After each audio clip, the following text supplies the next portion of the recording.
Alright guys, welcome back to the most amazing gaming channel in the world.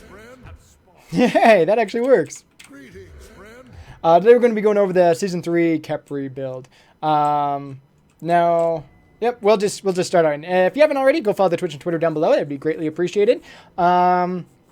Yeah, and let's get started. So the first one that I actually liked getting is going to be your 2. It gives them a protection debuff, the damage reduction, so it actually is really good for helping clear those min camps early. After that, I do go for the pull, and then I get the stun. All of these are really good. The 1 can be kind of an escape there for you. The 3, if your 1 is down, you can use to help get your ADC some damage and everything else like that. After that, I do like getting the 1 up first. I know some people are going to disagree with this.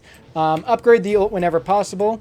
But I really do like getting the 1 and then the 2 on board. The reason why I get the 1 is because the pull duration does last longer and it does do a pretty decent amount of damage for just pulling them.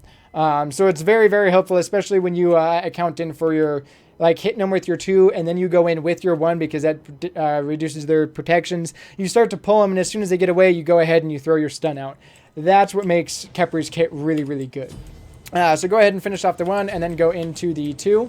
Upgrade, like I said, upgrade the ult whenever possible. And let's finish those off there. Now, the reason why you upgrade the ult whenever possible, that it does increase the cost of the mana, but it increases their movement speed. So for chasing, it's very helpful. I've sent people go, hey, look, I got my ult, go under tower and go die. And they go in, they get the kill, and then they sit there under tower and they die, and then they come back 45% health and everything else. So it's really good. The 3 is good because it does increase the root duration, but most of the time I pair these up very well. So increasing the root's not as important as the damage reduction that they would do when fighting your teammates. So for the build itself, I go Shoes of Focus. The reason why I go grab Shoes of Focus is because you do have your dash. Having that dash is going to be able to not really need Traveler's Boots, though it isn't a bad backup, but I do like going Shoes of Focus just to get his ult a little bit lower. So one of those, depending who you're going up against, if you have someone like an Amir, reinforced shoes could also be a good possible backup there as well. The second item though, go Breastplate of Valor and then go into Bulwark of Hope. At that point, like I said, these are always like necessities for supports there. But Gem of Isolation would potentially be a 4th recommendation. Gives you health, gives you mana, gives you some extra magic power as well. But the thing that makes this good is it kind of acts like Zing Chin's, something like that there. His 1 as well, as far as your 2, it'll allow your people to stay on them. So by getting that Gem of Isolation, it's going to continuously slow them for their duration of 5 seconds because it's going to re-tick every 3 seconds, or I guess it does damage every 0.3, but for the most part, you're going to have 5 seconds of being slowed. At that point, you can go ahead and hit your pull and then your abduct, and if you counter in that, that's going to be another 2.5 seconds, so you have 5 seconds plus 2.5, you're essentially going to be able to always have them stunned, or not stunned, but slowed. Just keep that in mind, but that is kind of iffy. I also do like going tank, so getting Height of the Urshan isn't bad as either. It gives you an extra health, the mana, the physical and magical protection.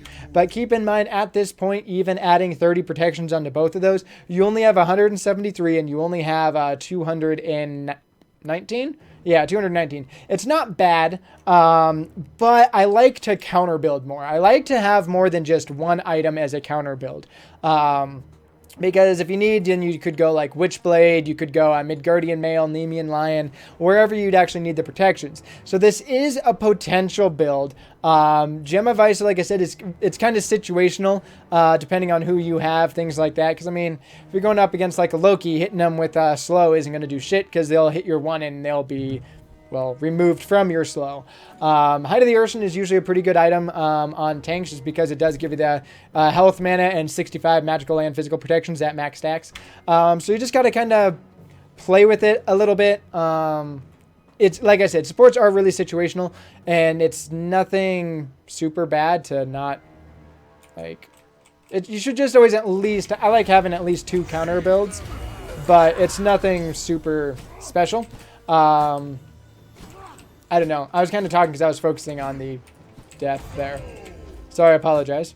But, I mean, you do some pretty good damage. 200 damage on a dash isn't bad, and that's with the mitigation that he had. So hopefully this does kind of show the build there. If you do like it, give it a like, comment, subscribe. And like I said, this is a potential, but it really is situational. I really like having more than just one or two items, or more than just one item as a counter build. So till the next time, guys, have yourself a fucking amazing life.